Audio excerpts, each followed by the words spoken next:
I was disappointed yesterday to see several Democratic senators calling on Secretary Granholm to halt LNG export permit approvals and limit LNG exports, especially when our friends and allies in Europe are facing geopolitical unrest and the weaponization of natural gas by Russia.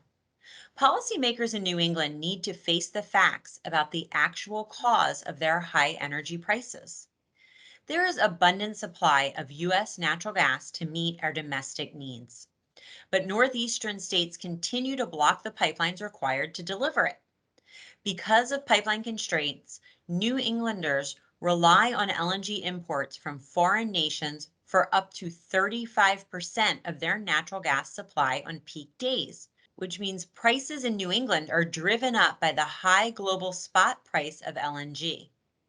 Cutting off natural gas exports to our allies and trading partners would not only be grossly irresponsible during the current crisis in Europe, but counterproductively, it could actually raise energy prices for consumers in New England by putting further upward pressure on global LNG prices.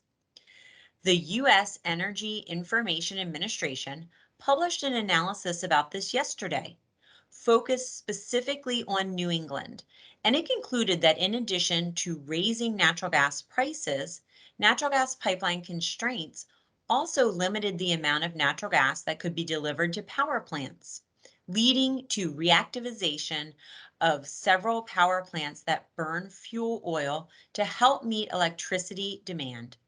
Oil-fired generation has accounted for as much as 20% of New England's electricity supply during several hourly intervals since January 7th.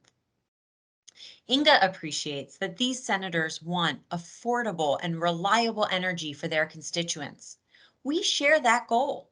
We stand ready to work with them to address the permitting problems which have blocked needed infrastructure into their states, and we want to work with all policymakers on addressing our nation's energy infrastructure needs.